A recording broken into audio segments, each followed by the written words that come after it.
What's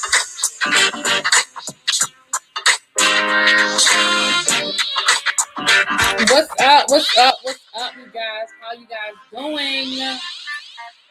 doing? How is everybody doing? I hope everyone is having a great day or had a great day. How is everybody doing? How's everybody doing? Hey, Jason. What's up, Lock Queen? Tracy. Give me shelter. Lauren. Give me shelter. You got the notification today, boo. Hey, Miss Bowen. Angela. Diamond Pearl. Yes, I actually went and got me some gas today. But they said that the gas line is back open, but it is going to take a few. They said it's going to take a couple of days for everything to go back flowing like normal. So we should be good by the weekend. First of all, let me say this. Let me just say, everybody just pray for peace in the Middle East. I hate to sound like a cliche and say peace in the Middle East. But please pray for peace with Palestine and Israel. I'm not going to get into the politics of what's going on over there, but can we just pray for some peace as it relates to what is going on in Palestine and Israel, please? Just asking. But yeah, now, you know, and the good thing is a buenos tardes to you as well, Jason. I did want to give me some gas today around noon. My intention was to go this morning, but child, that ain't happen. I got up, I went around noon. I had to take care of some stuff this morning. And so I ran out of here around noon, and I just knew that the gas station was going to be a long ass line and all of that. But it actually wasn't that bad. Child, when I got to the gas station, I went to the Wawa because they're like the cheapest. So I said, well, let me go on down here to the Wawa because I figured they would be like price gouging. I figured they might be price gouging. So I said, well, let me run down here to the Wawa and see what the Wawa is giving. But the price was decent. And I got there. And there was no line. It was like one person in front of me. You ready? Let me know when you're ready. There was like one person in front of me.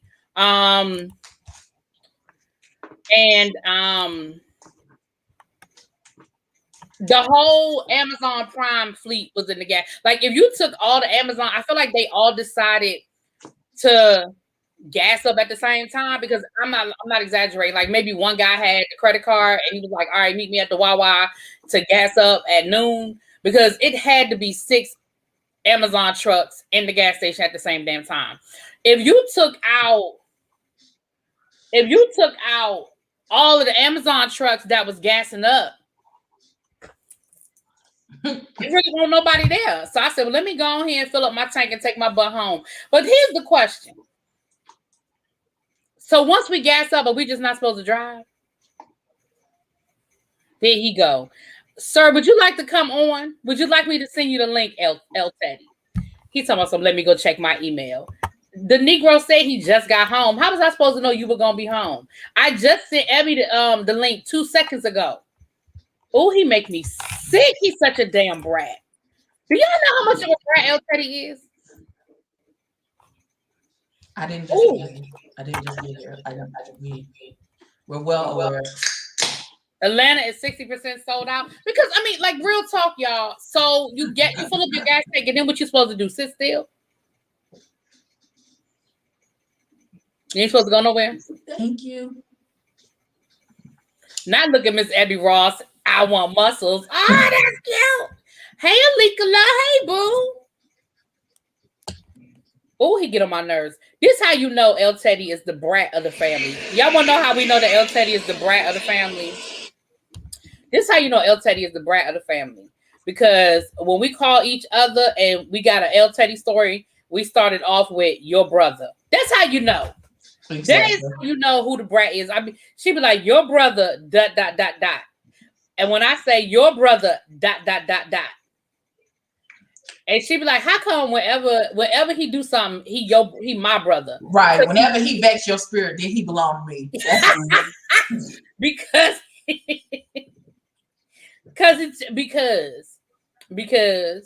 he belonged to her. Wow. Just like when my sister called me and she started sentence off with, Let me tell you about what your father did. I'd be like, see, here come the bull hockey. Whenever you start off with, let me tell you about what your father did. Then I already know the bull hockey coming. I know the bull hockey coming. Wait, she's filling up a plastic grocery bag with gas? Like, what? See, y'all, I'm gonna need y'all to stop acting simple. What? Really, really. What you gonna do with that Food Line bag when it poke a hole? That's what I want. That's all I gotta say.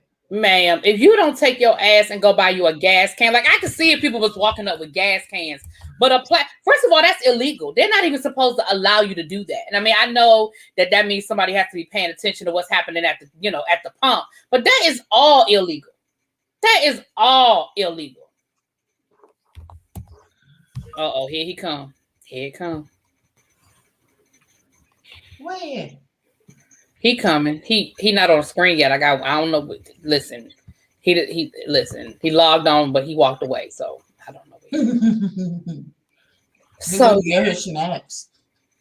Yeah, that's probably what it was. He went to go get his snacks, child. He went to go get his snacks. So look, here he come. Look at that. Here he come. Let me know when you're ready, sir. Hit me with the thumbs up when you're ready, sir. I don't even know if he can hear me. Oh, okay. There you go. Good afternoon, sir. Hello, I'd go get me something to eat, honey. A See? snack or two. We knew. I literally said, "Oh, he probably going to get some snacks." Right. I got me some a dozen of the little sugar cookies from Publix. You know, the little soft chili. Good one. Mm-hmm.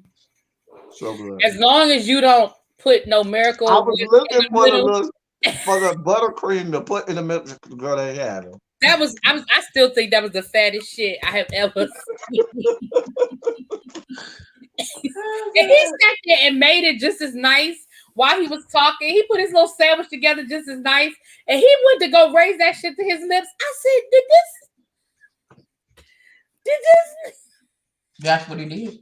Lord. He meant that thing. Listen. You're judging me. I am. Please don't Not judge me. me. I understand. Please do not judge me. I do it all the time. I know that's the problem. Whatever, you judge me too. Shut up. Anyway. He's so aggressive. Y'all are so aggressive for no reason.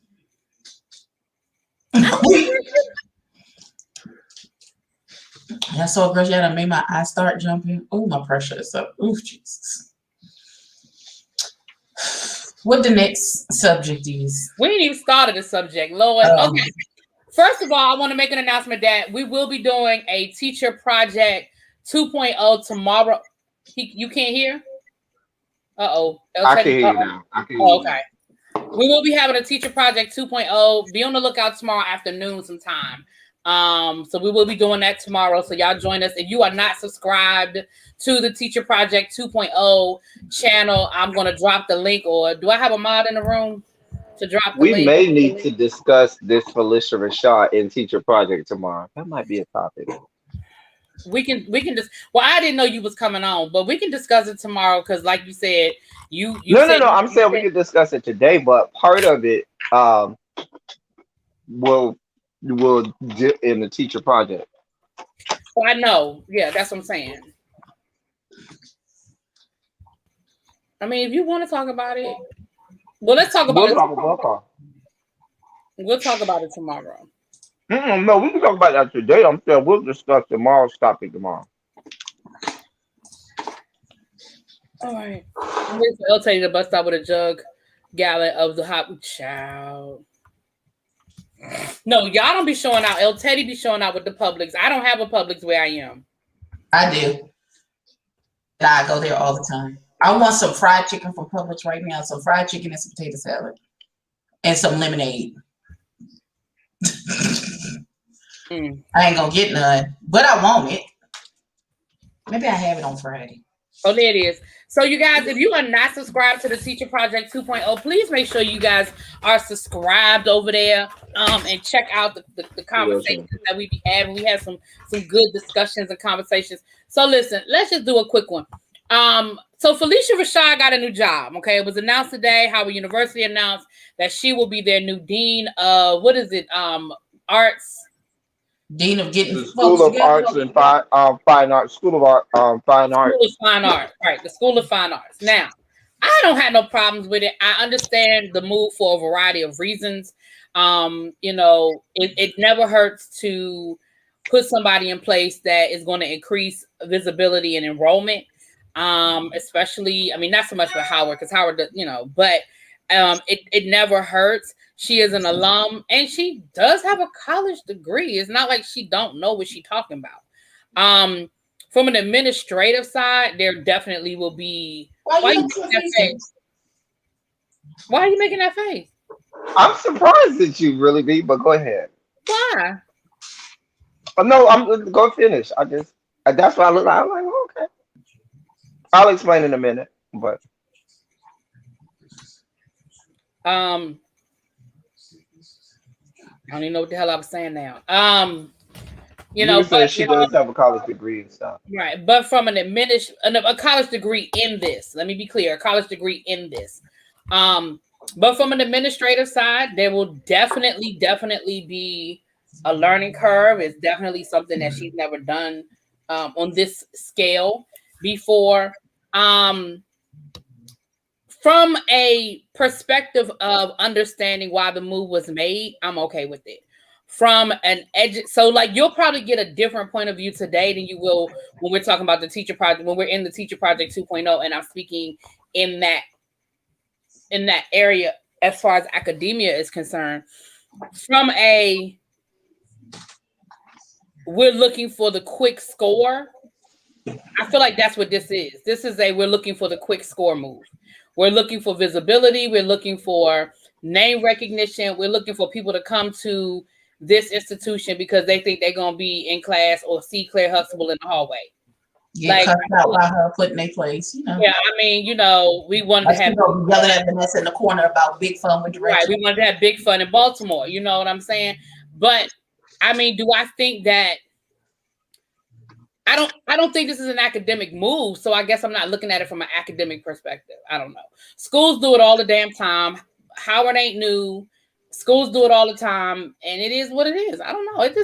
I don't know. It's not bothering me. El Teddy has a totally different point of view, and he clearly feels like I was gonna feel differently, I guess. I don't know, but it ain't bothering me. Go ahead, El Teddy. Go on, say your piece. Wow. That was an intro. No, I just feel like this. They are actually not trying, but they are reestablishing or reopening their School of Fine Arts, which was dormant or defunct for some time. Mm-hmm. Felicia Rashad, I may have to go back and check her credentials. And I say that because I know she has a bachelor's degree that I know. But let's be clear, a bachelor's degree doesn't even entitle you to be a professor at a university, much less hold the title of dean.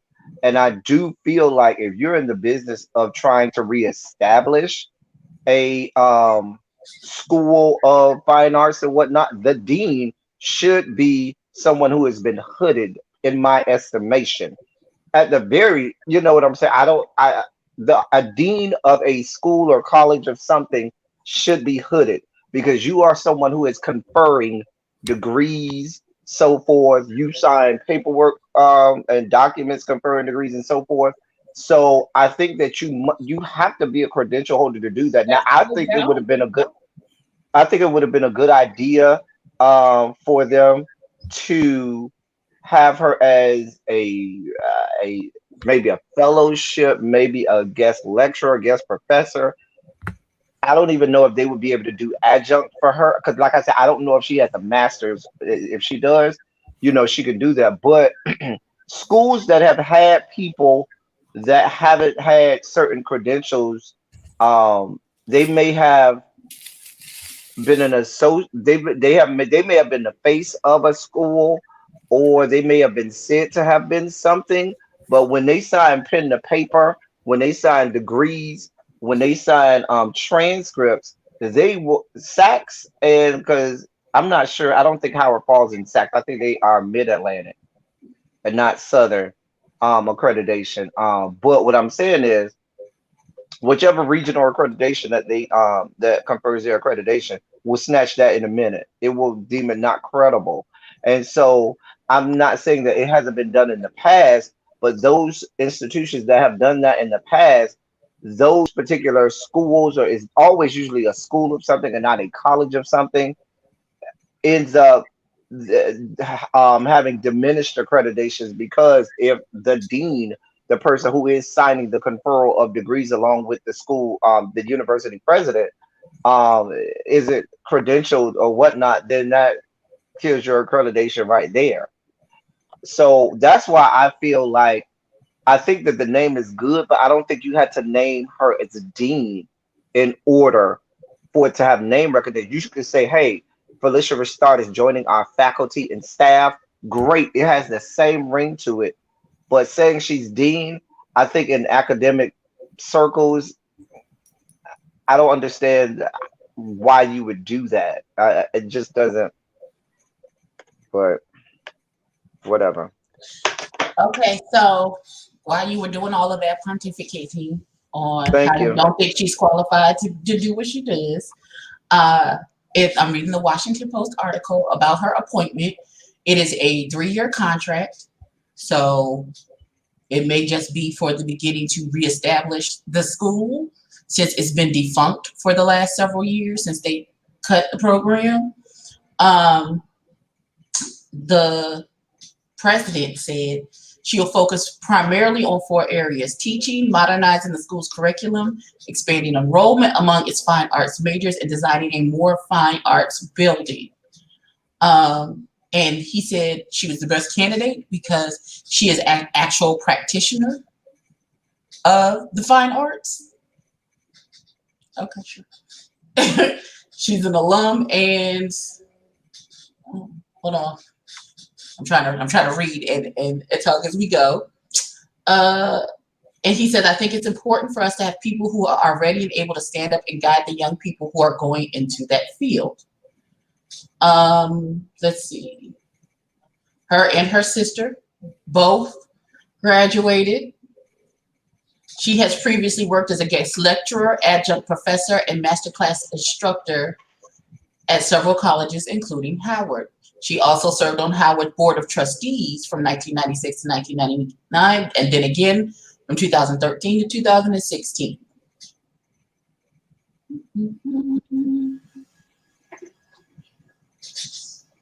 She is a recipient of 13 honorary doctorate degrees, 1 including from Howard. So that means nothing. Please, please, we're not going to throw out honorary doctorate degrees out. We're not doing that. We're not going to do that. But if it's a honorary doctorate in the field in which you are in, and I don't understand. Okay. So I guess just to fuck your whole life. No, it ain't that, but an honorary doctorate. Because first of all, it's her honorary body of work that got her the honorary doctorate degree. So when you say it doesn't mean anything, then you're saying what she has done and accomplished in order for them to honor her in that manner means nothing. Yeah, absolutely. I'm not gonna mince words about it. Absolutely. I'm not gonna mince the words about that. I'm not gonna there's no equating of an honorary doctorate to someone who has an earned doctorate and a defended dissertation in that field. There's no most honorary doctorate is a doctorate of humane letters. And what that means is this is a gift that this college is going to bestow upon you, because most times you came and gave a commencement address and so forth. That's 98.8% of the time. I'm not saying 100, but 98% of the time that somebody gets an honorary doctorate, they've come and gave a commencement address, and this is our gift to you. Most people will say you aren't even allowed to call yourself Dr. Such and Such with an honorary doctorate. That's not how that works. That's not how that works. I wouldn't know because I barely have a high school diploma, so I can't. Yeah, That's not an honorary doctor is not like getting an honorary doctor is not like being an honorary member of an organization or honorary fraternity member of fraternity and sorority. Because the honorary member of fraternity and sorority becomes a member of that fraternity and sorority. Mm-hmm. But honorary doctor, that's just not how that works. Mm-mm. Jason said Dr. Jane with a question. Right, we're not doing that. I'm Yeah. done. I'm done, Jason. Jason said Dr. Jane. No, sir, we're not doing that. Because now watch this. The next thing you know, you're gonna tell me Charlemagne the God. We should be calling him Dr. Charlemagne the God because he got an honorary doctorate from Listen, South I Carolina respect State. those who, because I saw how much work it took my dad to get his doctorate. So I respect the amount of work that it takes. Fix your face.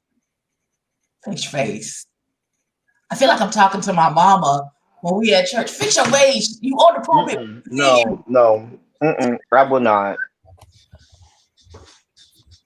But like I said, I think it would be a good thing for her to for them to make her a guest lecturer, make her maybe adjunct, have her on the faculty, but to make her the dean, that takes on a whole nother role that I think you should be credentialed. In order to carry the title dean, you should have amassed um the highest level of education within that field in order to be someone who is credentialed enough to confer college degrees in that field. I really feel like you should have amassed as high level as the highest level of education that you can get in that field. When you say confirmed degrees, you mean confirming somebody's doctorate? Is that because I don't know No, when you graduate from college, you get your degrees, it'll have um it depends on the school. A lot of schools that'll have the university president. It may have the governor if it's a state school, and it'll have the dean of that college or the dean of that school signature on there in the conferral because the dean is the one who certifies that you took all of the course requirements, that all of the course requirements were met for that particular field of study.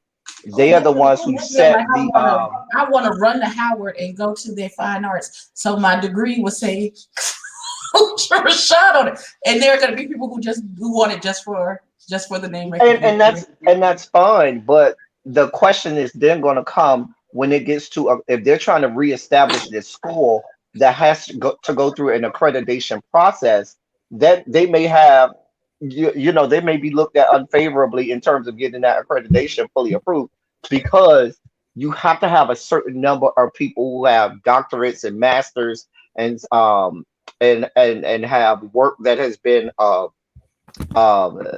already, they've done scientific studies and have work that's already been accomplished and published and accredited within the field. So there's a whole process that goes along with that. So that's just my only. I don't have a problem with Felicia Rashad, but I just think that making her the dean when I don't think she's the only practicing actor or actress that. But whatever. I'll let them have it. I can't tell them what to do. But we're not going to be calling her Dr. Nut. We're not going to do that. I mean, can I talk now? Yes, you can. I'm mad that Jason said Dr. Pepper though. I hear what you're saying. I understand the point you are making, but I also feel like something can be said for the fact that this is someone who has done this their whole life. There are schools everywhere that have deans that are not PhDs. I know that to be a fact. So it doesn't automatically take you out of the running just because you do not have a PhD. And it doesn't. You have to have a master's. That's fine, but that doesn't mean that you can't do the job. I do feel like I feel like for Felicia Rashad's resume, I don't feel like this is just we're going to pluck her out of Hollywood and drop her here. I feel like she's done the work. I feel like she's been a part of the Howard community. She's lived that life. And I think she has something to bring to the to the students. And I don't feel like I understand what you're saying, El Teddy, that she can do all of that without being the dean. I get it. I mean, I understand what you're saying, but I'm just not bothered by it. I guess I'm just not bothered by it. And my only thing is it's akin to sometimes you see a lot of people who, for example, there were certain jobs where at one point you didn't need a college degree to hold a certain position, and then at a certain time in the company they said in order to hold this title you have to have a college degree. And there were people who had been working for the company for years, decades, and they were faced with a choice. Either you're gonna get you a college degree because that is the requisite for this title, or you're gonna have to take another diminished role. And that's just the way it is. And so I don't want to diminish her work and body of work within the field, but now she's not going into acting, she's going into academia. And in academia, there are certain credentials that you must have. Now, like I said, I don't know if she's earned her master's yet. If she's earned her master's or higher, then that's a different story. But if she doesn't even have a master's, then I just, even with her body of work, that just the body of work alone does not suffice for being credentialed. The president said her vast experience in the entertainment industry equated to an advanced degree. It would be like somebody being a nurse. It would be like somebody being a nurse for 40 years and having done all of the things that doctors do, and then you saying, "Well, we just gonna call them a doctor because they done been working in this for that many years." That's not how that works. They will be a nurse. Okay. Okay.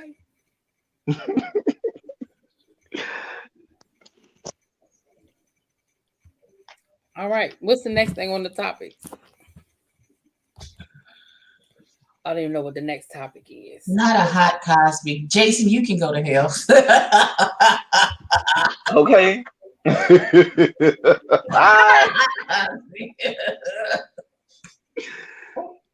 I think it's going to require college degrees for certain jobs. I think your actual experience should outweigh the degrees.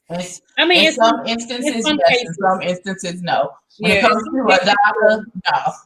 No, I'm gonna need you to have gone to school for that. If you're working in a business field, then I can see if you've worked your way up through the company to where you've been there for 20 years and you know the whole company back and forth, then yes, I can understand that. But you ready, Lady T? Oh shit! I'm sorry. You know what? I'm sorry. Bad. I missed the I hit the button before. My bad. It's bad. Okay. My it's bad. Okay. Listen, I hear you, Elton. Let me let everybody know what's going on. Y'all, this is the T Lounge, aka Lady T. She is a Howard alum. No, give me 2 years, okay? Okay, well, you I went to Howard University. I was a part of the Fine Arts Department. I was there when they took away the BFA and said we would be earning a regular old Bachelor of Arts. I am attending starting next week, so I will be finishing that lifelong dream. I'm very, very excited. I have not made that announcement on my channel. Only ReallyBTV knows. I'm about to say I knew. But El Teddy, I hear you. But she put in work at that school. It's not, and we've all been in capacities to where you kind of learn the job and you kind of see the faux pas. And I think that she will be a really, really good dean. They had deans there who had their doctorate and didn't. Oh, she got a burpee. Jesus. Dang, she had to pray on that thing. Okay.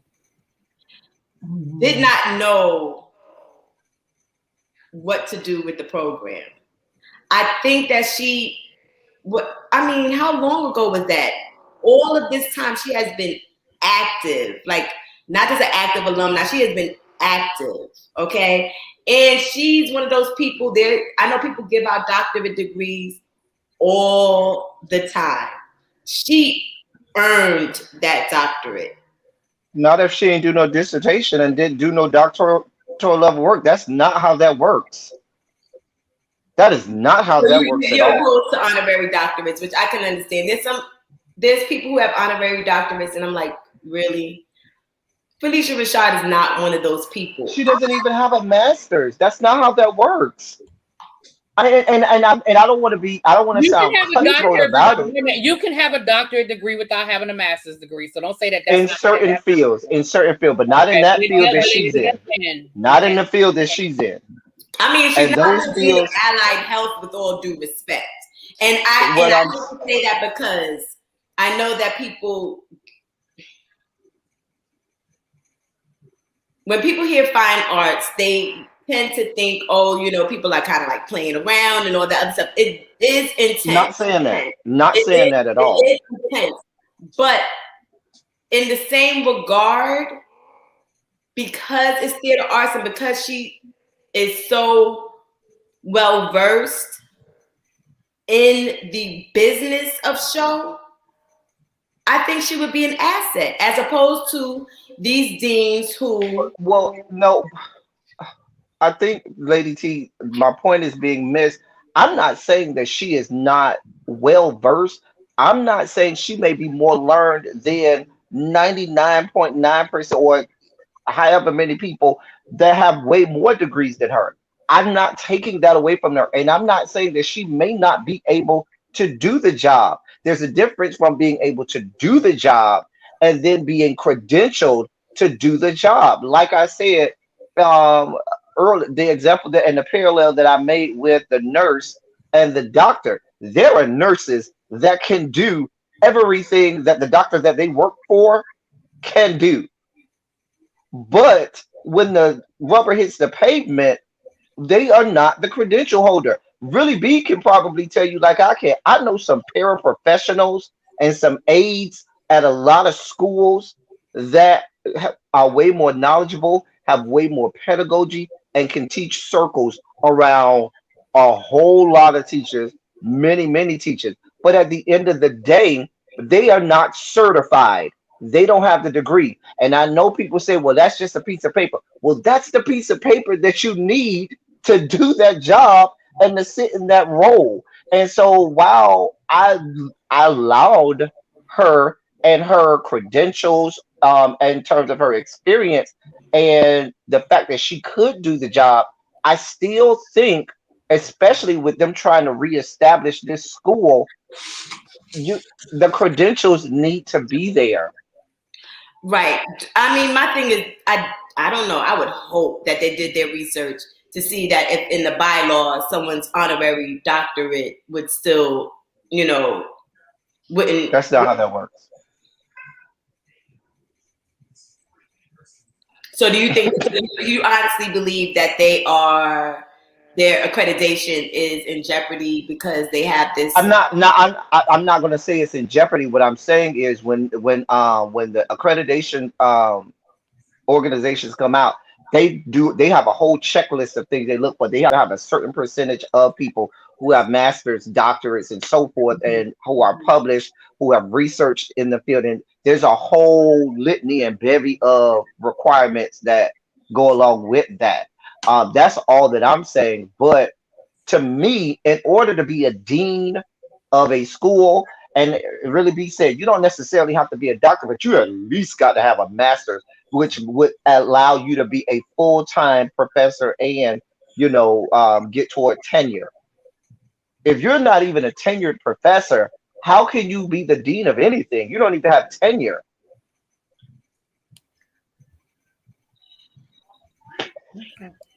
All right. I digress. And I know you hate we shall agree to disagree, but how about we will agree by disagreeing?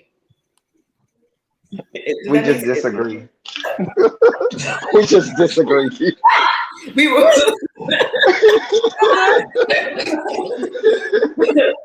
But I hear you. I just wish that you could, like, sometimes things happen for a reason, and they really do need a Felicia Rashad in that position, because I think a lot of things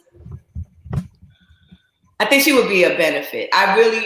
While there, I wanted to see her with more. Like I wish that she was my dean at the time. You know, she was just. I'm gonna say this. Yeah, I mean, I'm gonna say this, and then we're gonna move on to the next topic. She's not the first. She's not the only. People do it all the time. I think she will be. I think in this situation, the ends justify the means. I think she will be an asset, an overall asset to the program. We see it happen all the time. I see people all the time that just because they ran for office, that now all of a sudden they are dean of somebody's, government, whatever school, or school of political science, or dean of this and dean of that. They do it all the time, and sometimes the qualifications ain't even as deep as what Felicia Rashad is bringing to the table. So again, I hear what you're saying, El Teddy. I ain't got no problem with it, but it is what it is. Moving on. So Ellen DeGeneres is quitting. If you don't mind, can I go back to being an audience member? Because this is what I came for. Yeah, go ahead. Go ahead. You good. Go ahead. You can drop off. Go ahead. All right. Y'all have a beautiful night. I'm in the Bye. So Ellen DeGeneres said that next season, 2022, will be her last year doing the Ellen DeGeneres show. She said that even though last year was a trying time for her with everything that came out about the show, that is not the sole reason why she is deciding not to continue. She said that she has decided that she just needs a new challenge. Now, or she could go sit her rich ass down somewhere. Thank you. We don't need nothing. Well, my thing is this. I feel like this. I personally feel like I do feel like that has a lot to do with it. I do feel like what happened over the summer absolutely has a lot to do with it. I feel like she came back just so that it didn't look like that's what ran her off. But I used to watch Ellen a lot. I really don't watch it as much as I used to. But even when I flip it on now, she's never hosting anymore. She always has these guest hosts, and most of the time they black. I ain't saying that they always black, but most of the time they're black. And I do feel like that was in direct reaction to what happened over the summer. But I also do feel like it's let me ask. I also feel like it's sort of run its course too. So go ahead. What? I have a question now, and correct me if I'm wrong. I thought the thing that happened with her last summer was them saying that she was just this mean, horrible, awful person.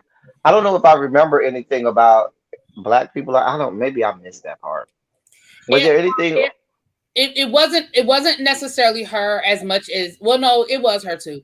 But some people on her staff, her production staff, was accused of there was some racial something in there. I don't remember the whole story, but there was some racial stuff going on in there. But it was also about her, but it was also her producers. It wasn't all on her. It was like she was accused of allowing a hostile work environment to. Right, I remember the hostile work environment, but I just didn't know that it was all about being discriminatory, or it wasn't all about it. But it wasn't, but I feel like that was part of it. It was something, and then it was stuff with the unions during quarantine where she was paying non-union workers because she didn't want to pay the union workers, and people on her staff didn't know what was going on with the show, and people just like basically were, told. Well, first they were being told that they were going to get paid through quarantine, and then they were like, "No, you're not." And it was a lot. Yeah, it was a lot. I think with Ellen being tired of being nice to people and having to pretend to be a good person, and now she wants to be old and cantankerous and get out my lawn at her rich ass house by herself with her wife and kids, and it's fine. Be blessed, daughter. Do they have kids?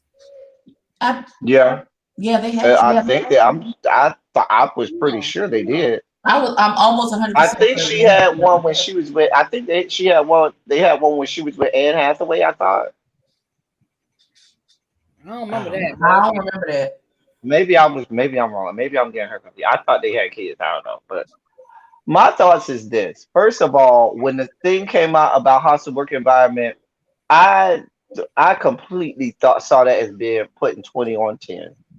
I completely saw that as millennials looking for their participation trophies and orange slices, because in order to get to Not Anne Hathaway, Anne Hayes. Thank you, not Hathaway. Thank y'all. But I think in order to get to that level, you have to have a certain level of cutthroatness. You got to get your hands dirty, and you got to be someone who don't take no shit. I'm just you when you and the thing about it, you hear so many stories of people who work for these people who when you see them on camera, they're wonderful people. But they always say when you get them in behind the scenes, when they're in their business role, when they are doing business, they are cutthroat. And that is synonymous with people who get to the top of the pyramid. When you become, a primary leader, you have to be no nonsense. I'm not here for the bullshit. I ain't here for you crying, complaining. I don't want him to, I need results. And I think so many times the pacifying of a lot of people when they're coming up, they don't know how to deal with that. And so I didn't feel like she was fake. I just feel like when she's on camera, she knows she's Ellen, the Ellen that's on camera. But the Ellen that has to be businesswoman, CEO, or whatever is a whole different person. That's probably different from the person you meet when she's at home, chilling at the house. And so I just never saw it as that. I think if I'm putting a percentage on it, I think it's only maybe 75, 25, 25% being the stuff from last summer, 75% of the stuff being I ain't got no time. COVID done made shit the way it is, and I'm tired. You do stuff for 19 years, you be ready, girl. I'm tired. I'm tired of these people. And that 25% probably just pushed her out the door. She probably was already on the way, thinking about it. But when that thing happened last summer, she was like, "Girl, I ain't got this type of time. I'm gonna just hang on for a few more months so it don't look like it's directly because of that, and keep it pushing." I'm gonna say this. I think the show's run its course because again, I used to love the show. I don't enjoy it like I used to. That's why I don't watch it like I used to. But I mean, I used to absolutely love Ellen's show. But at a certain point, it just I think we're sort of past. And when I say we, I guess I'll speak for myself. I'm sort of past the shows of the softball questions and the fluffy good time stuff. Like I guess I'm over interviewing about the next movie and asking their favorite color and, where do you like to shop when you go to road date? Like, I just feel like Ellen's show is never going to give me any hard hitting questions. And I'm just at that point in my life now where I don't really care that much about the next show about, the next movie you're promoting or the new album that's coming out. For me. And so it just wasn't interesting anymore because I wasn't really getting anything. So I think partly I agree with you, and I think it's like that type of show has run its course. Just like when the Phil Donahues and Sally Jesse Raphaels and that type of talk show ran its course, and then that next generation of that talk shows was the Ellen DeGeneres type shows, and then you run more into the late night TV stuff. But even a lot of that stuff, it starts to run its course. And now, what's the next thing? Because, like you said, people get tired of it. And I think even she, to a certain point, was probably tired of it, which is why she was like, "Girl, I'm tired." Because she might even be like, "It's time." okay, so it was a toxic work environment and sexual misconduct. So maybe it wasn't racial. I just feel like this summer everything was race. So maybe that's what I had in mind. So I apologize, Ellen. Everything was race. It happened last summer. It was race. Black Lives Matter. It happened last summer. It was all Black Lives Matter. I'm sorry, Ellen. I'm sorry, Ellen. Oh God. But it was a toxic work environment, and you said I should watch ZIWE show on Showtime. Okay, I'll look it out. I'll look out for it, Xavier. So yeah, for me, I just got, and I feel like it's run its course because I feel like again, for the exception of late night TV, which is just on autopilot, like you just have 3 different people doing the same thing on 3 different networks. I mean, I love Stephen Colbert, I love Jimmy Kimmel. I want to see more shows like Desus and Mero, and I was upset. I still watch it, but it's always like the day Oh, there later were. on my People said there pirate was some site. racial stuff. Okay, so I ain't crazy. It was some racial stuff. Okay. But I feel like the next wave is more shows like Desus and Mero and more of those shows where it's not the regular thing, or like you got Desus and Mero, you got Carrie Champion and Jamel Hill, and shows like that aren't just giving you softball questions. It is more pop culture. It is more, I guess, socially conscious. It is, man. I'm not just saying because it's black, but just because black culture it has been infused into American culture now, and so I do think that that is the next wave. The problem is network television doesn't want to give you that, so those shows have to go to other outlets like the Showtimes or internet podcast and stuff like that. And I think that's the problem with that. The networks won't let loose the, I'm you gonna know, be honest. I would love to see an updated. And I'm gonna be honest. And this is something I never thought I would say out of my lips. If you had asked me this shit 5 years ago, I'd have cussed you out for even saying that I would say this. But I would love to see an updated Larry King style show with Don Lemon. I would watch it. And don't get me wrong. I ain't saying that I think Don Lemon is perfect. But what I'm saying is I would be here for it because I think people will go on his show and not feel like they're going to get attacked. But I think that he is at a place where he will ask the questions we want to know. I'm here for it. But even if it's not Don Lemon, I'm definitely here for I'm definitely here for that style of a show where we're going to, I don't mind you bringing in a Jennifer Lopez, but I don't give a damn about your new single.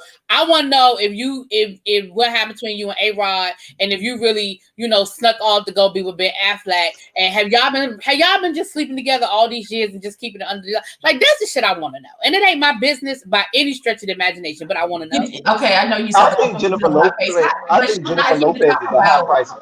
That she's here to talk about her album. So why would you think he would?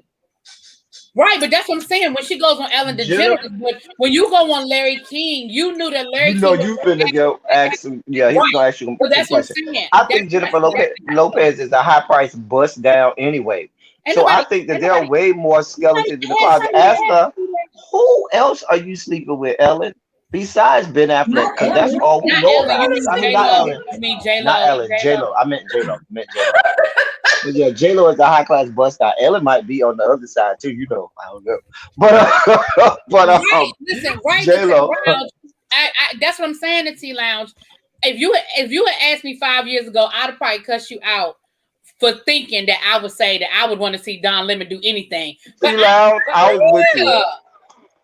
I'm with you. I was with her until she said Don Lemon, and I'm like, yeah, podcasts are definitely the new wave. There's definitely, I ain't even gonna say new wave because they've been around for a minute, but podcasts are definitely in that are the direction. Mm-hmm.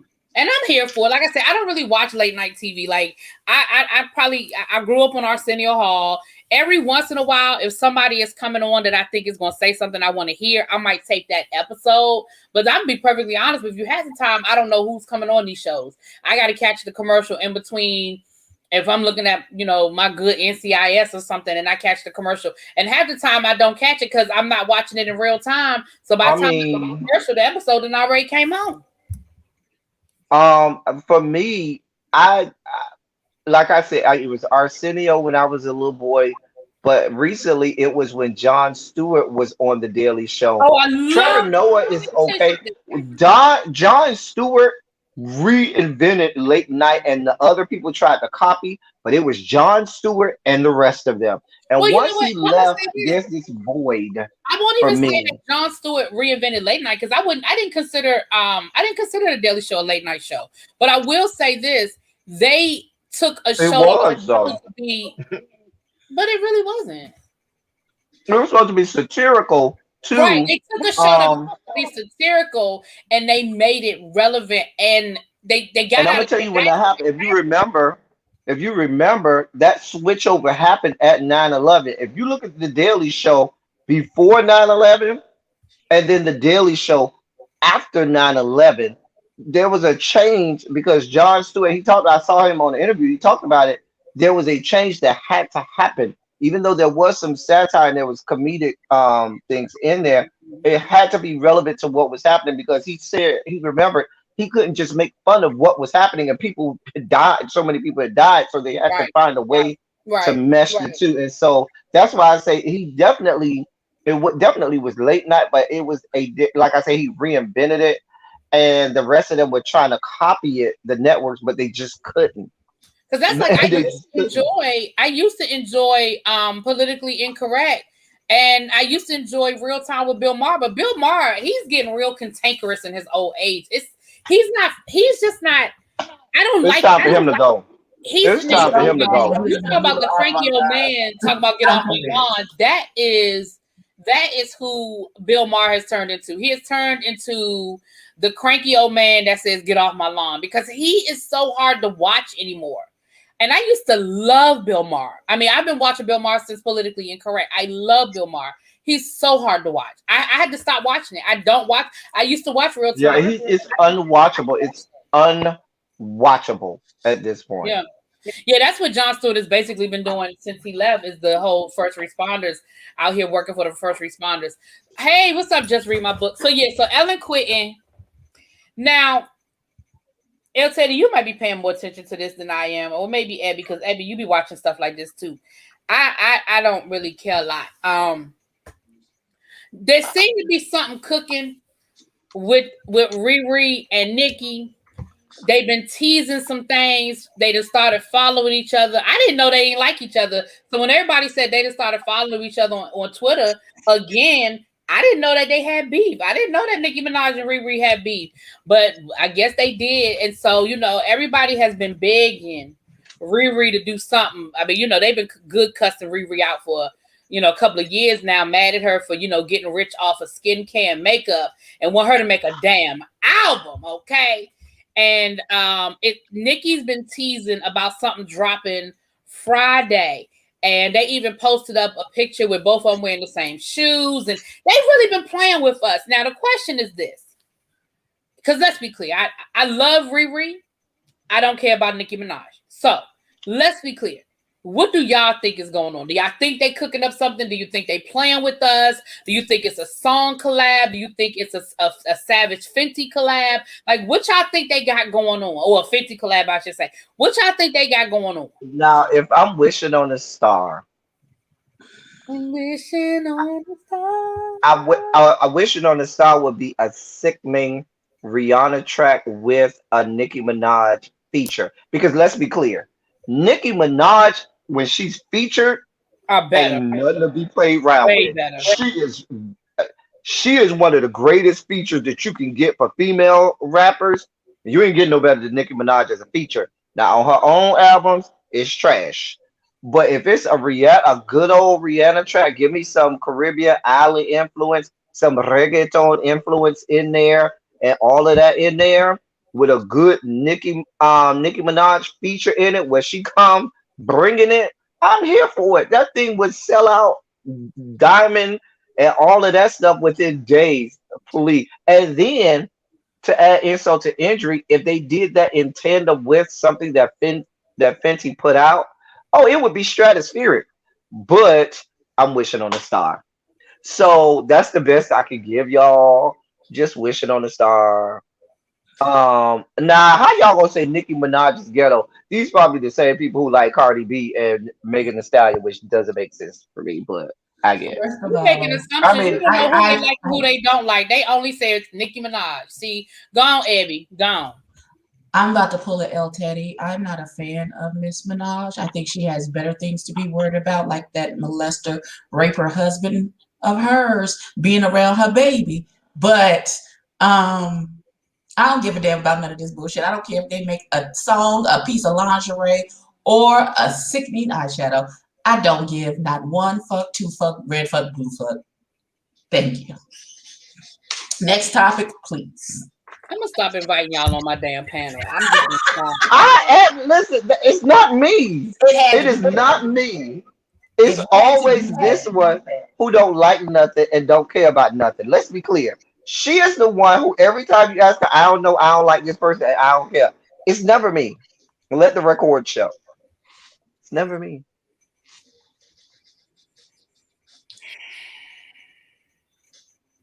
All right.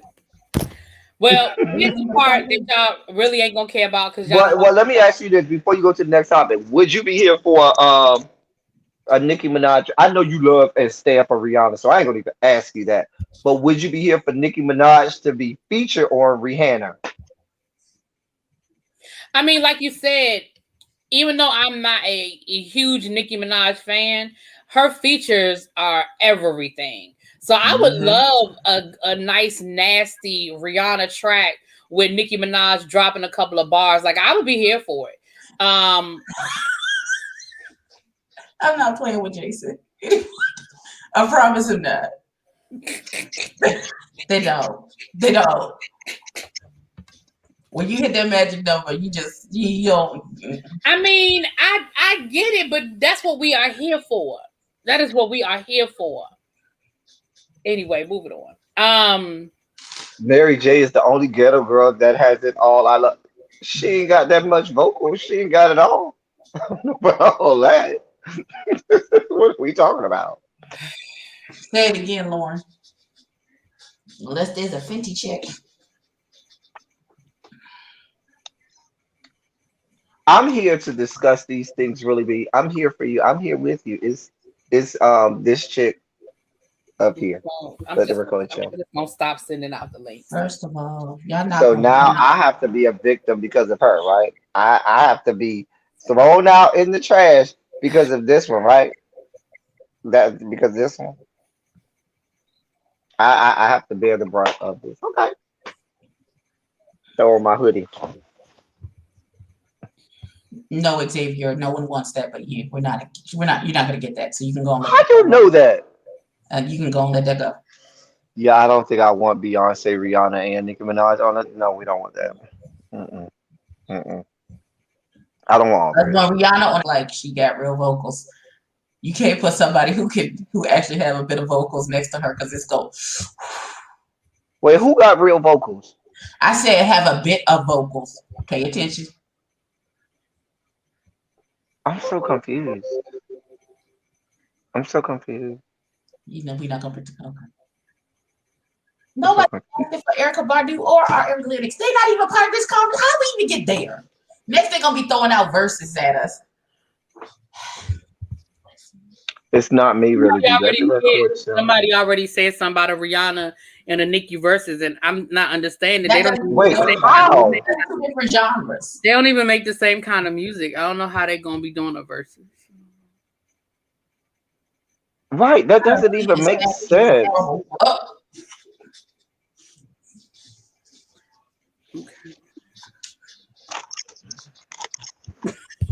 Moving on.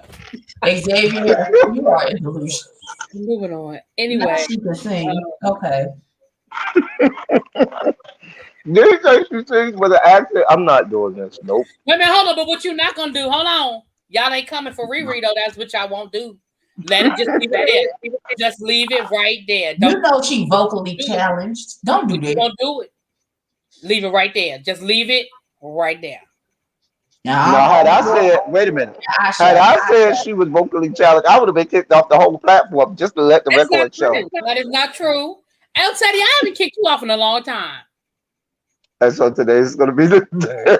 You said that to say, it's been a while. I didn't kick you off during that whole Felicia Rashad conversation. Why would I get kicked off? Because you didn't agree with her. I know it wasn't about him not agreeing with me. I'm just saying I didn't kick him off. But what did I do that what you been warrant me getting kicked? I don't know. A kick off. I'm I'm a victim over here. I am the victim here. You deserve to be kicked off. Because listen here, let me tell you, LK, you can stop all of that whining. No, you stop all that whining. You listen to me, sir. Because you got me hooked on this fucking real life and philanthropy bullshit where these bitches is sitting in somebody's living room in an Airbnb rolling around on the floor fighting each other. Snorting cocaine. These bastards is fighting each other in this The living room was like this big, and there was already 10 people in the living room. They could barely fit on the sofa. The boy had to help wipe the coke off the other boy's nose. It's too He was much. wiping the coke off. He was having cocaine rages like constantly. And then he would go take a bump, and then he'll be mellowed out and be damn near And then comatose, he turned into a sliding perfect down. golden idea. And Remember when then, Jocelyn was trying to fight everybody on the reunion, on that one reunion show for Love and Hip Hop, when she and Stevie J came up there coked to hell, and they was baby, looking for anybody to pop off on. That's what happened on that reunion. Child, baby. baby. When the boy told him, listen, really me, the boy first told him, he said, go like this, telling him to wipe it off. And so I guess he didn't get it. So the boy, when he sat down, he was wiping the cocaine off the boy's nose. I said, you know what?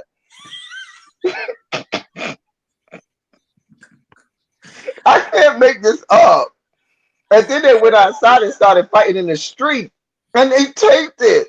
They was in the street fighting, taking shirts off and all kinds of stuff. Baby. Yeah. They was beating up the host. Listen, they was pushing and beating up the host. I'm not making this up. He tried to attack the host. The host was trying to get him together. The man was in his little nice blue suit. He tried to help him. And he pushed the man down. The African prince. And then the guy pushed that man down. Boy. Hey, Lamone, what's up, booby? Okay. First of all, I don't understand what money has to do with your vocal talent or lack thereof. But that's what he said. That's what. But she ain't made most of her money from music. She made it from Fenty Beauty. Yeah, but she was a millionaire before she started doing Fenty Beauty. So music helped. The music took care of her. Anyway, listen, we done with them. Moving on. And this part y'all ain't gonna care about because y'all don't watch this show. But why you gonna say I'm not gonna care? We care because you care. Abby, you don't That's care. so Baby. insensitive. If you care, yeah, Abby, you don't care about nothing. Abby, you don't care about nothing. I care about. Well, you don't care. Abby, you don't be caring about nothing. You don't care. You don't be caring. And you don't need me pretending like you care. Would you want me to pretend? Here. Yeah. Yes, we do. Mm-hmm. Is it working? I'm pretending. What's the story, Chad? What show is it? And El Teddy, I don't want you to necessarily have to go watch the whole show just to understand this, but the reunion of the Real Housewives of Dallas was last night. Part two. And there was this whole situation this season on the show. We had Tiffany Moon. Tiffany Moon is Asian. She's from China. She's a doctor. And so they had this situation that happened during the off season where one of the stars of the show did some racially insensitive things as it relates to the Asian community.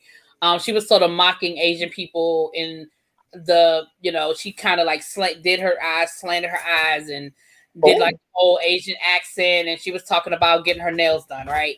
Very, very racially insensitive, right? So Tiffany Moon was brought on this season, and she's Asian. She's, like I said, she's Chinese. She's a doctor. So we had a whole situation at the reunion where Cameron Westcott didn't want to accept the fact that she was being racially insensitive. I'm going to say insensitive. She a bigot. I'm going to say insensitive.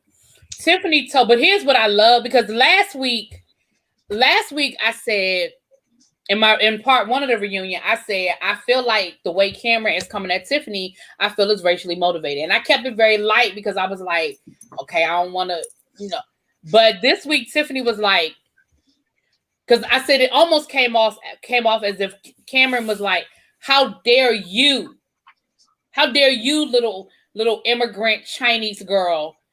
Because I feel like she's going to start calling her Oriental at some point. Like, I think she's going to be that level of racism. So, but Tiffany said it so perfect, because Tiffany said, last night, your privilege and your ignorance is the problem. Baby, when she said ignorant, I said, oh. But she told her, she said, no, your privilege and your ignorance is the issue here. Because, so there was this whole situation where Tiffany took them to an authentic Chinese restaurant to have an authentic Chinese meal. Not that carry-out shit that we order with the shrimp fried rice and the egg foo young, okay? It was authentic. The one where you have all of the Chinese people sitting in the restaurant eating with you? Because I know I'm asking because that's what I had a student that was Chinese, and he said, you know, a real Chinese restaurant when you have all Chinese people sitting in the restaurant eating with you and they enjoying themselves just like you. One of the things was that on the menu that she ordered was chicken feet. And she was trying to tell them that this is something that, you know, I eat regularly. This is a part of our, you know, this is what we eat. Chicken feet is a part of what. And so she was trying to get them to at least try it. Now, do I think she was being a little pushy? Yeah, I think she was being a little pushy. You know, everybody ain't open to new experiences. You know, you put it on their plate, let them try it. If they don't want to try it, move on.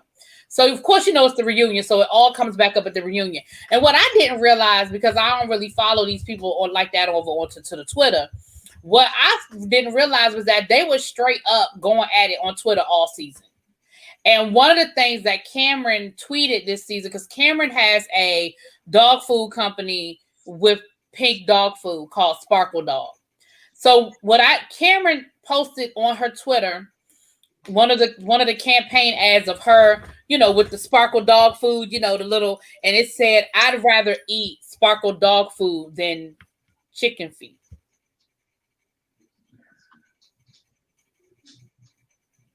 Oh, wait, what? Yeah. What in the caucasity? You know. And Cameron couldn't get through her head that was racist. Because she kept saying, but that's not about race. That's just about food. And Tiffany was like, but the food is a part of disrespecting her whole culture. Right. You disrespecting that lady's whole culture. The food is a part of my culture. And I told y'all that you did that purposely. That was the whole purpose of me taking y'all to that restaurant and introducing y'all to the menu, because I wanted you to try something that was specifically from my culture. You ain't gotta like it. Because let's be clear, a couple of the other women weren't here for it. One woman said that she would rather eat her husband's ass than eat another chicken foot. But two things. And Cameron was like, well, Stephanie said she'd rather eat her husband. Like, why are y'all getting on me? Number one, because Stephanie did actually try the chicken foot and didn't like it. And said, I would rather do that than eat another chicken foot. That's number one. Now, let me ask you this. Did Stephanie just say that on the show, or did she tweet it out for? No, and that's let me finish. That's what I was gonna say. Two, Stephanie said that in her damn confessional. You know what I mean? Like, you know how she was being shady in her confessional, and she said it in her confessional.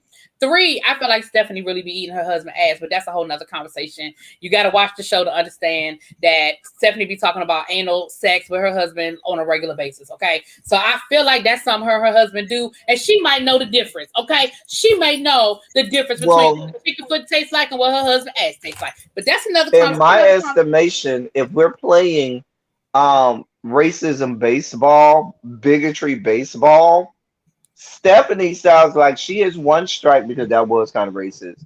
And Cameron sounds like she, you know, swinging, about to miss her third strike. See, I'm not going to agree with that. I don't think that what Stephanie said was racist. Stephanie said, I ain't like it, and it was nasty to me. I think that's okay. No, she said, I thought that was the girl who said, I would rather eat my husband's ass. Yeah, I don't see what's wrong with that.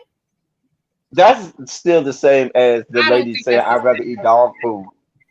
Basically trying to say butt crumbs are better than chicken feet.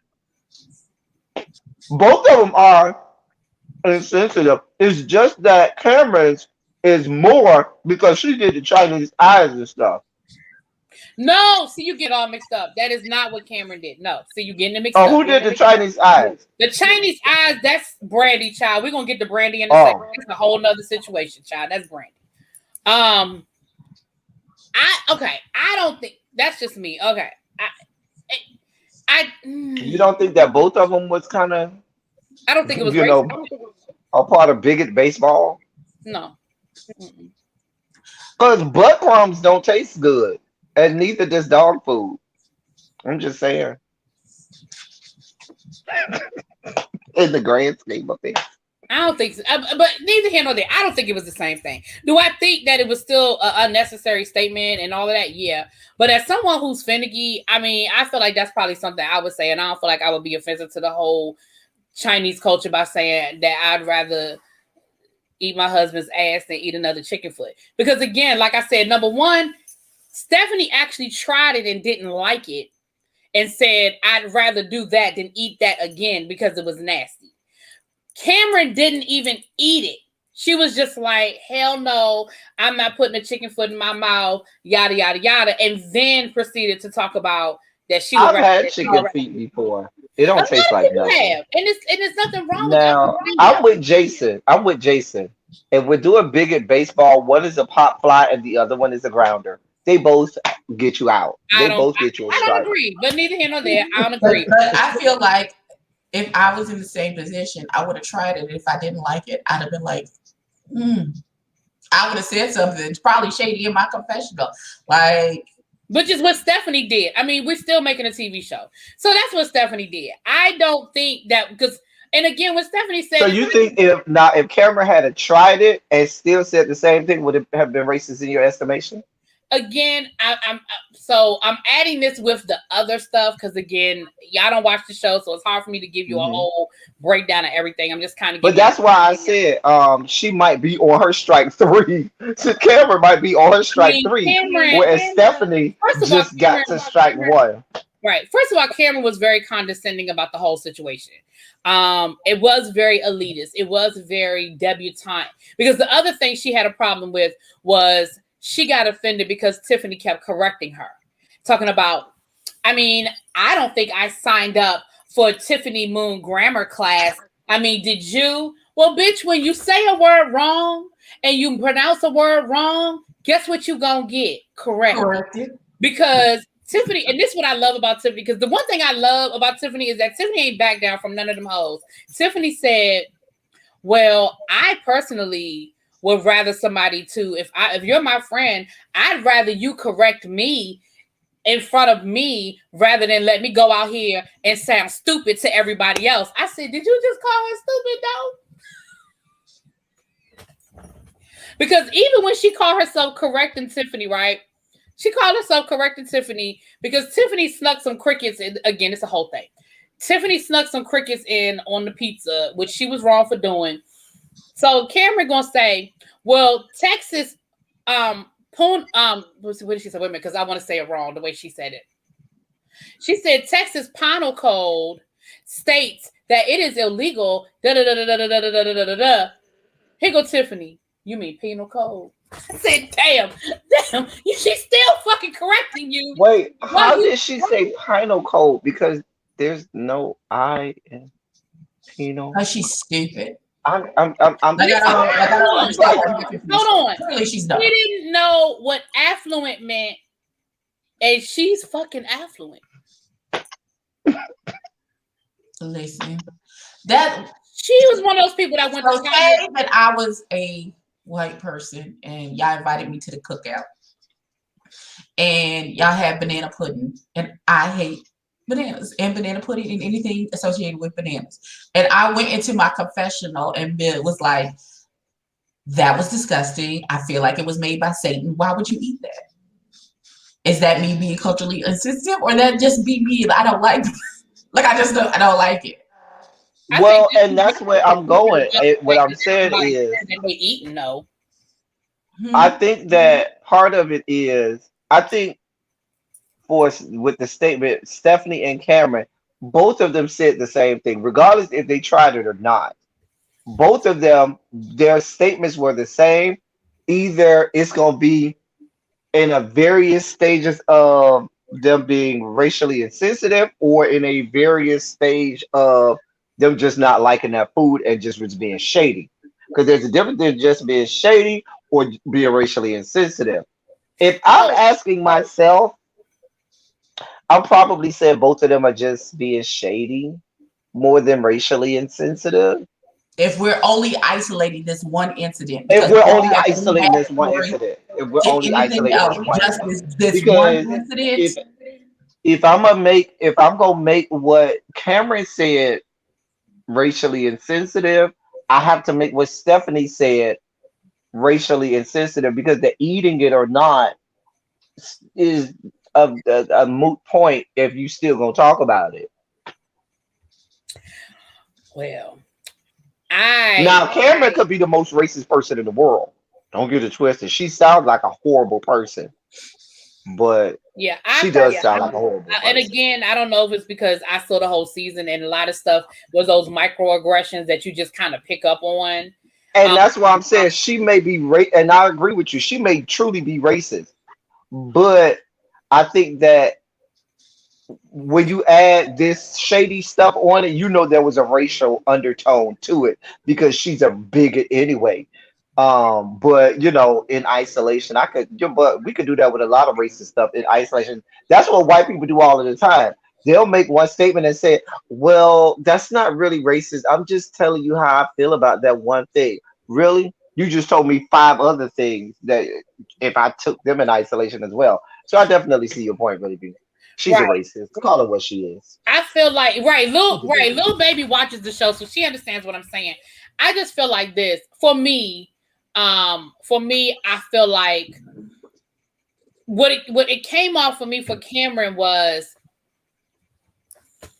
it came off very much of how dare you tell me. You understand what I'm saying? And I feel like the how dare you was at Tiffany because of who Tiffany is. And that's just how it came off to me. And, you know, and when Tiffany called her on it, I loved it. And when she called her, she was like, it comes from your privilege and from your ignorance. Because for you not to understand that you insulting a food that is a part of her culture and not understanding that you're insulting the culture and not just insulting the food. You know what I'm saying? Like the reality of the situation is this: if I don't even eat pig feet, but if I invited a bunch of white people over my house to dinner and my mama made pig feet and chitlins, and that is, you would be insulting a part of our culture, whether you eat it or not. That is a part of Black culture, Black soul food. And so to not understand the connection, I think was the issue. The fact that Cameron was like, but I was only talking about the pig feet. I wasn't talking about Chinese culture. And she was like, but for me, you can't separate the two because I specifically was feeding you. I took what it was she took them to a traditional dim sum. Mm-hmm. And so she was like, this was a traditional situation that's specific to my culture. And so, yes, you were being offensive. And then once again, instead of just saying, and I think that might be the difference too, because Stephanie was kind of more contrite about it. Cameron just wanted to keep fucking arguing and was just like, but I think what makes what makes something racially insensitive, like I said, is the body of work.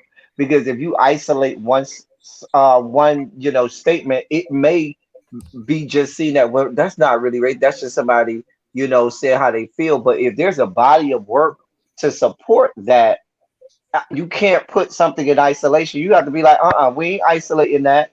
The bastard is racist and culturally insensitive, and we ain't gonna mix words about it. The what? Bastard. What bastard? Who bastard? Whatever her name is. Cameron. Oh, okay. Anyway, it's again. I thought that's what we were talking about. No. I'm glad we're talking about it. It's just hard. I guess it's hard for me to explain a whole season of a show with one example. You know what I'm saying? Right, and that's why I said I'm of the volition. You know me, the hotel that they say I am. If it's racist, that's why I say her body of work probably makes you be like, yeah, she's racist. It was racist. Well, so if you tell me, she's definitely privileged. She's definitely very much of the not understanding how everybody lives. Like, she grew up rich. She's one of those women that went to college just to find her a rich husband. She found her a rich husband. She's a stay-at-home mom that spends money. Like, she had Like she had one of those designer dogs that wore designer clothes. Like she's one of those people. So I do absolutely think a lot of it is privilege. A lot of it is absolutely privilege. You know what I'm saying? I have a question, and when you get through with your last topic, but it's in pop culture, but I have a question or a topic. Go ahead. You don't have to be scared or worried. It's a What question. is the question? It's a whole different topic. I don't want to throw you off. So Well, we're done. We're done. What's the topic? So Uh-oh.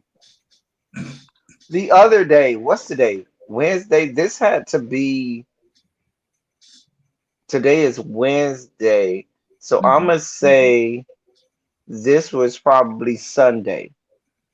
Yeah, Sunday, because that's when I was talking to my brother. Me and my brother having a conversation, and he had to go do something outside, and so he said, "Talk to your nephew." So I'm on the phone with my nephew. My nephew is 9. Put that in there. So he took the phone in his room. What you listening to, nephew? Oh, I'm listening to, one of the best rappers ever.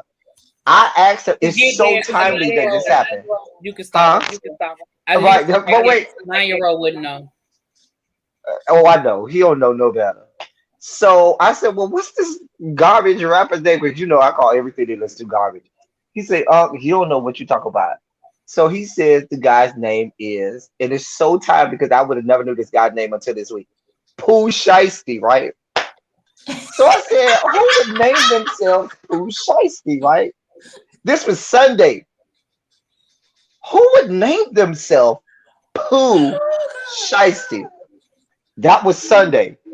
Fast forward, I think either Sunday night or Monday morning, across the blogs was this picture of that one of the trans girls put on their Instagram and Twitter said, "I'm with your favorite rapper," and it didn't have their face. It just had like their chest and like a chain.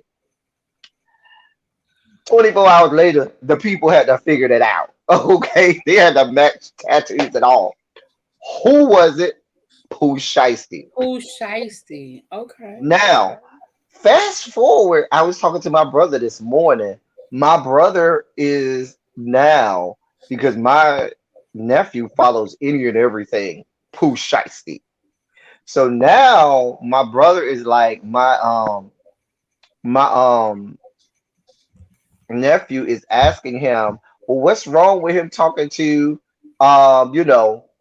this person, or if he want to, have sex with girls, he can. And now he says I have to have the whole conversation about him being with a trans woman and the fact that I don't want to. I said, well, that's what you get for letting your son listen to somebody named Pooh Shiesty anyway, who does nothing but cuss and say all kinds of stuff anyway. But should he be having this I don't know. I told him, he asked me, should I have this whole conversation? I told him you should tell him you don't need to worry about what grown folks do yet. We'll have a conversation about this when you get older to understand. But let grown people be grown people and don't you worry about it. And then I told him you need to monitor more of what your child is listening to. Because all of the cuss words and stuff that I heard coming out of Pooh Shiesty's mouth, dear God, I don't know. But I found it so ironic that I literally didn't even know who or what a Pooh Shiesty was before Sunday afternoon talking to my nephew. And then he's all over the news today. And I said, oh, that's who Pooh Shiesty is. A mess. I don't know. Okay. I don't know. Okay. So because children grow up faster, and being that I am a parent and I'm all about turning things into a teachable moment for your kids, I would sit down and have, because I had the sex talk by that age because my body had developed and I was considered a woman at the age of 9. So I had the conversation, the where babies come from conversation by that age. So depending on the child and their level of maturity, I would say sit down and have a conversation. Boys ain't that mature at 9. It's better, and it might not even go as deep as his brother thinks it will go. Maybe he could just answer a couple surface questions. If he has something else, he'll come back. Not with my nephew. I'm sorry, I couldn't hear you. Not with my nephew. If you start that conversation with my nephew, this is an endless rabbit hole. I know my nephew. Right, but I agree with Abby. I think that one, because it's not like your brother is coming home saying, well, you're going to learn about transgender women today. No, that's it. This is someone that he follows. He's reading everything online. He's getting all this information. So what you don't want is for him to get misinformation. What you don't want is for him to read the wrong websites and the wrong blogs that may be more homophobic or transphobic, and he walk away with the wrong information. So and again, I'm not a parent, so I can't tell a parent what they should or shouldn't do. But I personally feel like he should sit down and have an informed. Now, he ain't got to tell him the whole kid and caboodle. But I think, and I understand what you're saying, that once the Pandora's box is open, your nephew is going to be like, well, why? Well, why? Here's where I am connected. Because my brother said that, well, you are the aficionado on, and he said, as you call it, the Rainbow Coalition. That's what my brother said to me. So you're going to have to be in on this conversation, because he said, I might say the wrong things and tell it wrong. So when we have this conversation, if I decide to have it, you going to be in on it. I was like, wait, what? Well, if you come very educational and give the same lesson that you put on YouTube about the letter people, then I don't see what the issue is. Your lesson on how people self-identify and sexuality and all of those things, the very way that you gave it on YouTube, in the very educational, very clean, very concise way, will be the same way that I would suggest that you present it to your nephew. Yeah, I won't be uncle. I'll be teacher. I might bring out the gingerbread person. Right. I might break out the gingerbread person. There you go. See? There you go. Because we can't even say gingerbread man anymore. We learned that really big. Because when I first learned it was the gingerbread man, and then the new iteration says that it's the gingerbread person. Okay, so as far as labeling, because this is going to, I guess we can end here. Listen, I'm in her live, but this could be our final topic. I was watching TikTok, and this woman was very, very upset. She had on the back of her car, she had a bumper sticker that says "Mom Life" on it. And Mom Life or Mom Wife? MOMLIFE. Mom Life. Because she's a mama. She's somebody's mama. So she gets out to pump her gas, and she said a transgender woman walked up to her and told her, "Mom Life, you not no mom, you a birthing person." What? You're what? What? The transgender person told her she's not a mom, she's a birthing person. Oh.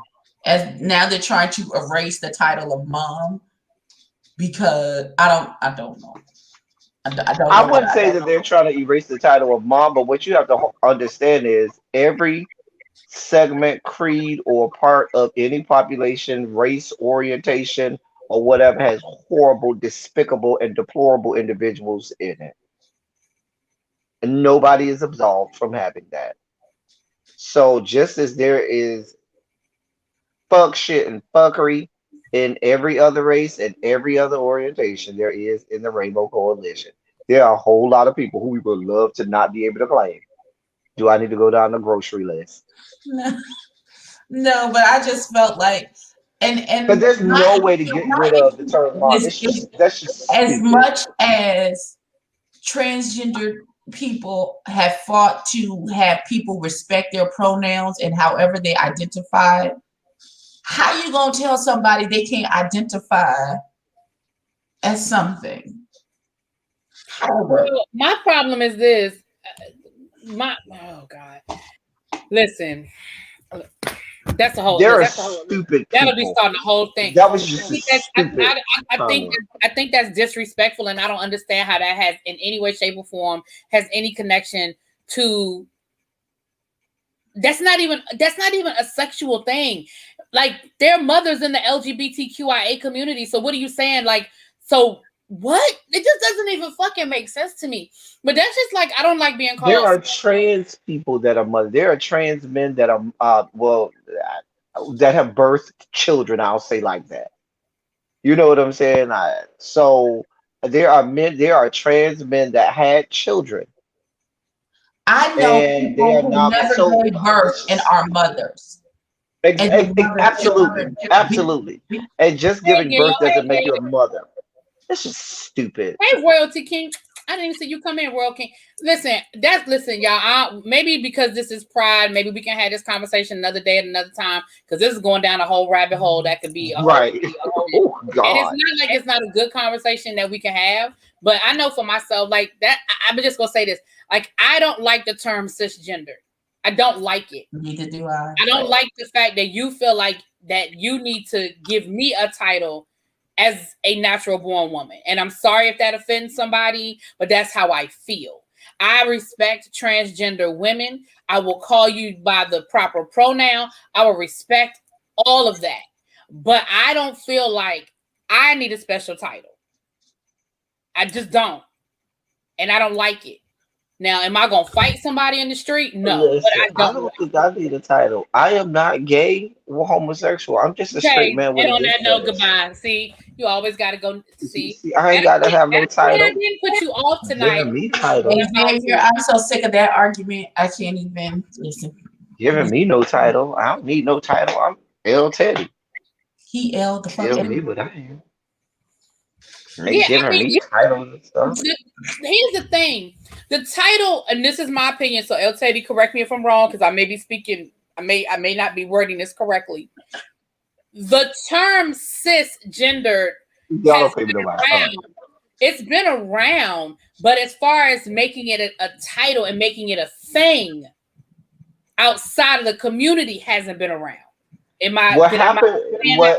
Yes, kinda. What ended up happening was there was a time when you were discussing the hodgepodge motley crew of different, things, and it kind of got convoluted in the fact that when trans women said, "I don't want to be called a trans woman. I just want to be called a woman," and there needed to be a distinction between that individual and someone who was originally, born a woman, and then there had to be, and didn't have to have surgery or anything like that. And then there was a distinction between not only were you born a woman, but you also still liked men. It just, and y'all know, and like I said, the Rainbow Push Coalition is not a monolith. We are not all in agreement. We do not all have the same lives, and we do not have all of the same experiences. Rather, we have totally different ones. And so, but that's where it derived from, because they just needed a moniker to be able to say, okay, when we say this, we are talking about a woman who was biologically born a woman for the sake of this argument. Now, what happened was people heard the term in that construct and in that conversation and said, oh, I like that. Let's take it outside of this, when there was no need to do that. In a lot of cases outside of that, there was only a need when there was this conversation that involved all of these different, and so what happened was, as we have become more tolerant and progressed as a society, those type of conversations now do come up much more often, where you are talking about all of these people all at once. But if I'm just talking and it's just me, Abby, and ReallyB, there's no need for me to say, oh, she's a cisgender woman. She's a woman. Right. So anyway, and like it's something that we can come back to at some point, because again, it's a good conversation. We already been on here almost an hour and 45 minutes almost, and so But I will say this real quick before I forget. First of all, shop Avon. Y'all go on over there, get y'all some Avon. It's Father's Day coming up. You got graduations. You got all kinds of stuff going on. We got all kinds of shit over there. And if nothing else, get your skin so soft. Get ready for the summer. That's number one. Number two, Tomorrow, El Teddy and myself will be doing a teacher project. If you are not subscribed to the Teacher Project 2.0, please subscribe to the Teacher Project 2.0. One of my mods is going to drop the link, so y'all can just hit that link, go on over there and hit that subscribe button. I appreciate you much. Number 3, on Friday on Abby Reviews channel, for those of you that are watching Chasing LA, and if you're not, go check Chasing LA out. And if not, you still can come and check out the interview. We will be interviewing Hershey LaCour. Hershey LaCour. I'm a little excited about that. Y'all know I got a little crush. Hershey LaCour is one of the stars. Hershey LaCour is one of the stars of Chasing LA. Hershey was also, the star, because she is my spirit animal. She is my spirit animal. But Hershey LaCour is also a drag queen. And she does great drag. And so definitely check us out over there Friday at what time again, Abby? At 7. Friday at 7 o'clock on Abby Reviews channel. Last but not least, I think next to last but not least. It's Me D is live right now doing his live reaction to The Masked Singer. I'm going to probably pop my head in at some point before the hour is over, but I got to take care of a few things. So I won't be over there right now, but we have a good time over there. If you watch The Masked Singer, we'll be over there. Good question, Shawana. See, I got other announcements. Good question. Growing Up Hip Hop comes back this week, the LA version, the original with Angela Simmons. That will be my new members only review. So if you want to get my reviews for Growing Up Hip Hop, go on and become a member, honey. You don't even have to be on the top tier. You could be on the bottom tier and get the review. So that does come back this week, and my Growing Up Hip Hop reviews will be members only. And El Teddy, I don't know if you know or not, but they will be releasing the NFL schedule today. Well, week 1 has already been released. I know because I saw that early this morning. Well, then it's released today. It's out. Yeah, I don't think, from what I understand, the whole season isn't out yet. The whole schedule is supposed to be released. Right. Supposed to be released today. Yeah. It was supposed to be tonight, but they leaked week 1 earlier this morning. I saw that. The whole schedule is coming out tonight.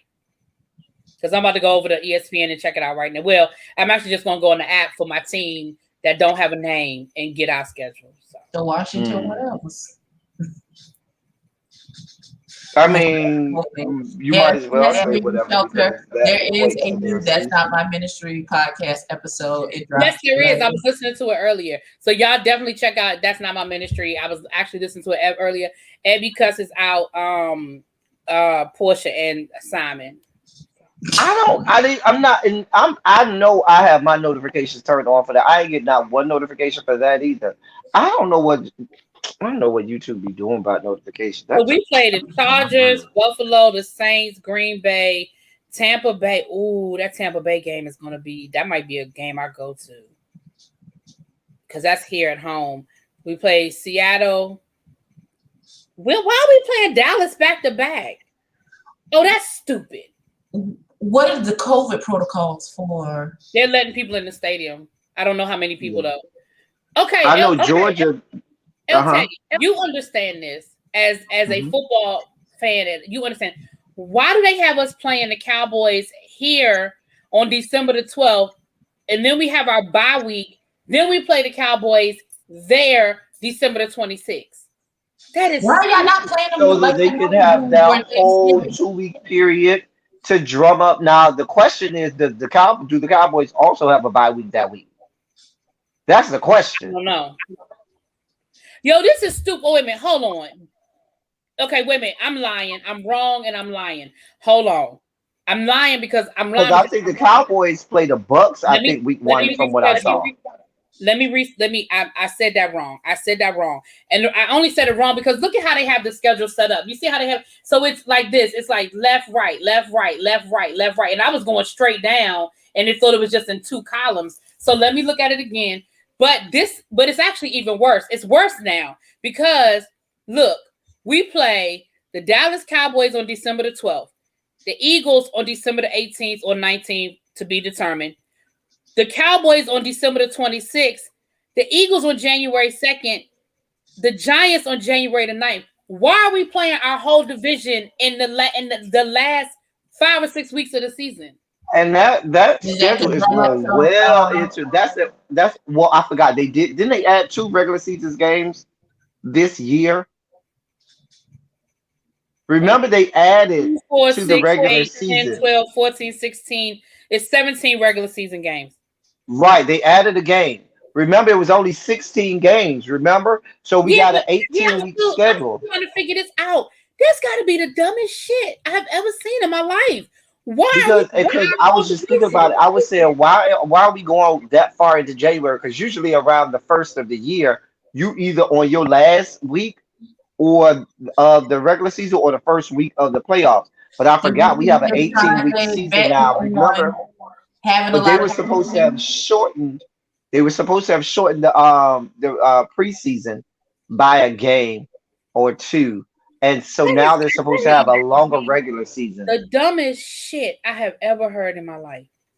Yeah, they were supposed to have shortened the preseason by a game or two, and Yeah, then yeah, yeah. and now we have an 18-week season with 17 regular season games and then a bye week. So let me ask you this: do you think that they are putting Which all means of more Hey, really be that means those more games at the fantasy end? football, more money. You so silly. They put those games at the end of the season to maybe drum up more drama. Like the season won't be determined, the playoffs won't be determined until like the latter towards the end of the year. Well, it really Drum up, depends at that ratings point. and things. They're trying to get It the it ratings it, up. it just depends because if somebody has an overwhelming record more than the rest of them, the They division don't matter. games won't matter. If, for example, if the Redskins are by that point, let's say they're 14-1, and the rest of that division is meandering around 8-8, Then they or won the division anyway, and it don't seven matter. and 7-1, then 7-9, it's not going to even matter at that point. But the NFC East plays each other hard anyway. They're going to be horrible all the way up until that point. So it is going to make a difference. I think you know what that's all about. That's about ratings. That's holiday time. People are home, and they're going to want the people to. They trying to get more bang for their buck. Oh, I don't And then you blame talk about, and really be you talking about the kind of games that people like. Those are snow games. That's in the middle of that's January. Those are snow games. The camera loves snow games. Loves it. People out there with no clothes on in the middle of sub-zero temperatures trying to thug it out. Them having to take the little heaters and blow fans to blow the yard lines and you. everything. They love that. Think of the Tuck Bowl game. Remember the Tuck Rule game and how beloved that game is simply because of all of the snow. No, thank you. No, thank you to everything you just said. Moving on. But I will say this. I think that More money for fantasy. I think That's I'm what going this is to about. try. I do think I'm going to try to go to the Raiders game on December the 5th In Vegas. in Vegas. Vegas. We get the Raiders December the 5th.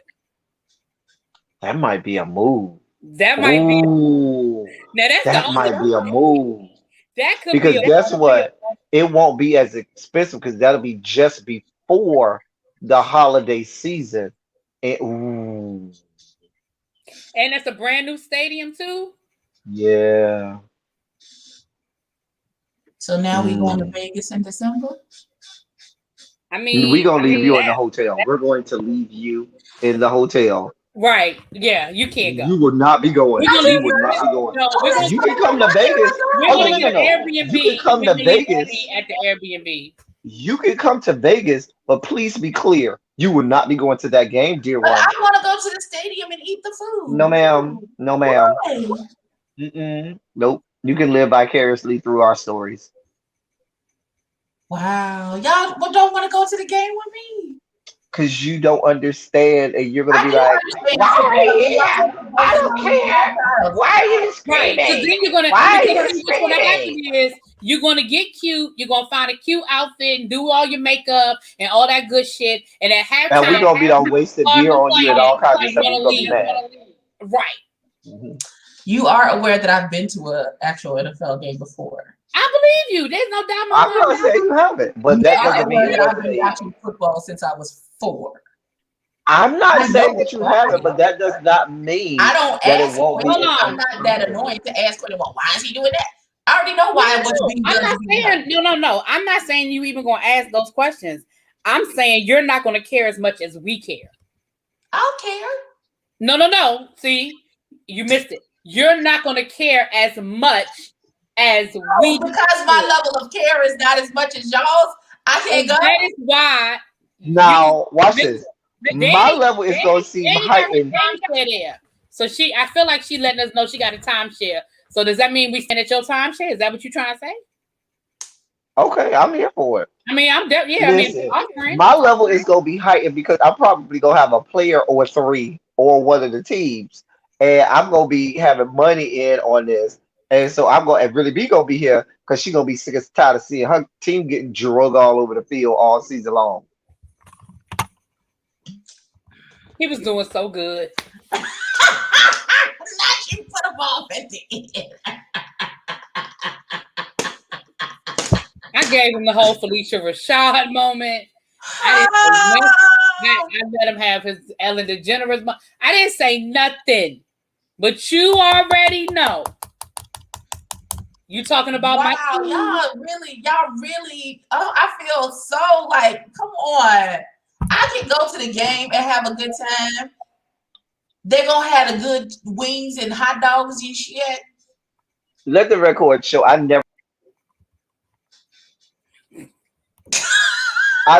kick you off my channel ever, and I've been kicked off twice. You absolutely have kicked me off your channel. Show. Now you just lying. You absolutely have kicked me off your channel. Ask the chat. Ask the chat. I don't need to ask the chat when I fucking know what happened to me. Abby, has El Teddy put me off his channel before? Yes, he has on several occasions. Y'all do it to each other. You know where y'all never get put off at? Over here. I let y'all say whatever y'all want because I love y'all and it don't make me no never mind. So I love everybody. I Am Love. That was a great song by Jennifer Holiday. I am love. Waiting here to give you what you need. So are you in the same camp with Really Need to think who you got your money on dying on Pose? Because she's steady trying to kill somebody. I do think somebody. I think Praytel's gonna die. We're gonna lose. Praytel's gonna die. Lulu gonna die. Praytel has to die. Praytel has to die. Why are you trying to kill Praytel? Praytel has survivor's remorse. No, and if he does in the next episode. Listen, Praytel has survivor's remorse. And I feel like I'm not saying he's gonna die from AIDS or HIV, but I think he is gonna die, and in that last moment, he's gonna be at peace with it because I feel like he had survivor's remorse. I think Lulu gonna die. I think Lulu is going to die. I think Lulu but Lulu died. I wasn't that close to Lulu. See, Goldie, you said we need to learn how to play well together. We do. We do play very well. Have you not been to Teacher Project 2.0? Subscribe now. We play really well on Teacher Project 2.0. Let's be clear. El Teddy, have you not seen us when we're all together live? We play very well together. And please be clear, anytime y'all think that we have beef or drama, when the camera goes off, we will be laughing kiki and call each other and say, girl, you know you ain't shit. Boy, you know you ain't shit. And we are fine. We don't have that kind of drama like these people. The record reflect that I have never told El Teddy he ain't shit. Wait, what? I just stay in my little makeup lane. I don't know. I have never used those words to say you ain't. I've never said that about you. I might be paraphrasing. Okay, well. Butter rum is a good flavor of lifesaver. Why does everything have to go back to food with you? I thought you was gonna say ice cream. Why is there so much judgment? Why does everything go back to food with you? Judging me. That is not judgment. I promise you. That was judgment. That was adjudication. That was full scale I should have never said adjudication. nothing about the I should have never said nothing about the schedule, child. We just started a whole nother thing, and I'm trying to get the hell off of here. Listen. So I need to go look at my 49ers schedule. Oh well, I only looked at my team. So and yeah, I need to get ready for fantasy. A couple of episodes will be uploaded because I've already reviewed. I've already recorded like 3 reviews. I just got to upload them because I recorded them when I was technically still at work. So I was like, well, I'll wait till after 3:00 to upload them. So I'll upload them now. We have the finale for Married at First Sight tonight. The finale for New Jersey Housewives tonight. Masked Singer tonight, and something else is coming on tonight, I think. But anyway, with that being said, I love y'all. I'm gonna steal L Teddy's line. I love on y'all. And I will talk to y'all later. Peace. I still think I should be allowed to go to the game. Like